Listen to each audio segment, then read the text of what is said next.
1433 की माघ सुधी पंद्रास, दुखियों के कल्याण हित प्रगटे श्री गुरु रविदास। राम राम, नमस्ते to all my listeners and subscribers. Guru Ravidas जयंती की हार्दिक शुभकामनाएं। गुरु रविदास का जन्म 1433 में माघ पूर्णिमा को वाराणसी के गोवर्धनपुर में एक चर्मकार परिवार में हुआ। उन्हें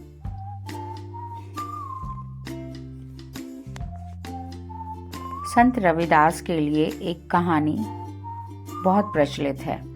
एक बार वाराणसी से कुछ पंडित गंगा स्नान के लिए कुंभ के दौरान रवाना होते हैं। उनमें से पंडित गंगाराम की जूतियां टूट जाती हैं और वो उन्हें गंठवाने के लिए रविदास जी के पास जाते हैं। रविदास जी उनसे पूछते हैं कि आप कहाँ जा रहे हैं। तब वो पंडित बताते हैं कि हम गंगा स्नान के लिए हरिद्वार जा रहे हैं।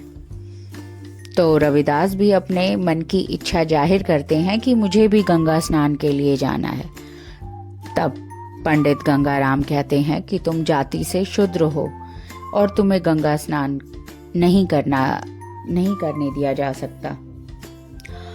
और फिर अपनी जूतियों को गंठवाने के बदले वो एक सिक्का निकालकर संत रविदास जी को देते हैं और रविदास जी कहते हैं कि आप ये सिक्का गंगा मैया को मेरी तरफ से भेंट स्वरूप दे दीजिए और आप उनसे मेरी तरफ से प्रार्थना कीजिएगा कि मैंने ये सिक्का उनके लिए भेंट स्वरूप दिया है।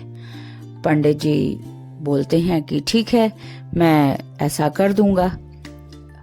हरिद्वार पहुंचकर स्नान के बाद पंडित जी उस सिक्के को याद करते हैं और कहते हैं, गंगा मैया, ये आपके लिए रविदास जी ने भेंट स्वरूप भेजा है।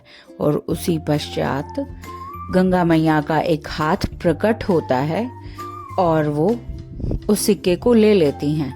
साथ ही दूसरे हाथ से गंगा मैया एक सोने का खूबसूरत सा कंगन पंडित को देती हैं और कहती हैं कि ये भेंट स्वरूप मेरे भक्त रविदास को दे देना।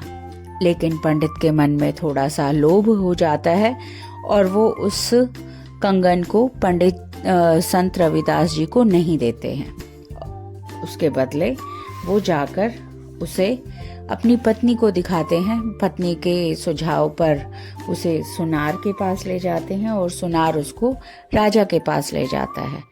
और अब पंडित जी के मन में घबराहट होती है कि एक झूठ को छुपाने के लिए मैं किस मुसीबत में फंस गया हूँ। राजा उस कंगन को रानी को भेंट कर देते हैं और रानी जिद करती हैं कि मुझे ऐसा ही दूसरा कंगन भी चाहिए। राजा पंडित जी के पास अपना मैसेज भिजवाते हैं कि ऐसा ही एक और कंगन दिया जाए, नहीं तो वो दंड के अधिकारी होंगे। अपनी पत्नी को सारी व्यथा बताते हैं पंडित जी और फिर उनकी पत्नी उनको सुझाव देती है कि आप राजा को सब कुछ सच सच बता दीजिए। राजा को सब कुछ सच सच बताते हैं लेकिन राजा को विश्वास नहीं होता। तो फिर पंडित जी कहते हैं कि नहीं, गंगा मैया ने कंगन स्वयं मुझे दिया था और ये संत रविदास के लिए दिया था और मैं रविदास जी का भी क्षमा प्रार्थी हूँ कि मैंने उनकी भेंट उनको नहीं दी।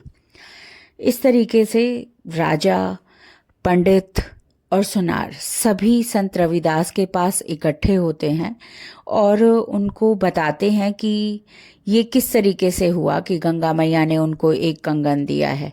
अगर वो सचमुच एक महान संत हैं तो अपनी भक्ति का प्रमाण दें और दूसरा भी कंगन गंगा मैया से उनके लिए मांगे।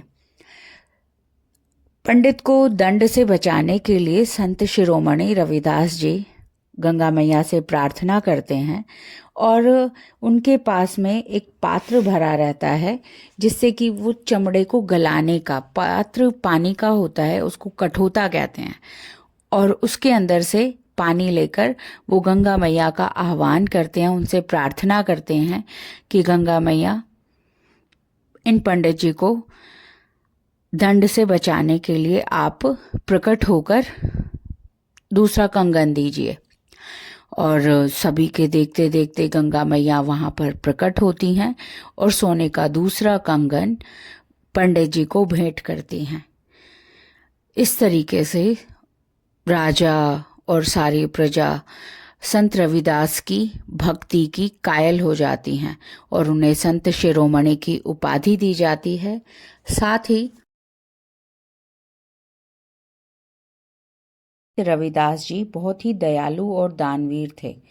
रविदास जी ने अपने दोहों और पदों के माध्यम से समाज में जातिगत भेदभाव को दूर कर सामाजिक एकता पर बल दिया और मानवतावादी मूल्यों की नींव भी रखी। रविदास जी ने सीधे सीधे लिखा कि रैदास जन्म के कारणे होत न कोई नीच, नर को नीच कर डारी है, ओछे कर्म के नीच। यानी कोई भी व्यक्ति सिर्फ अपने कर्म से नीच होता है। जो व्यक्ति गलत काम करता है वो नीच होता है। कोई भी व्यक्ति जन्म के हिसाब से कभी नीच नहीं होता।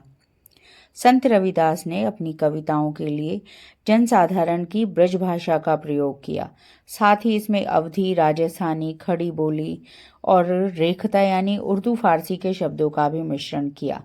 रविदास जी के लगभग 40 पद सिख धर्म के पवित्र धर्म ग्रंथ गुरु ग्रंथ साहिब में भी सम्मिलित हैं।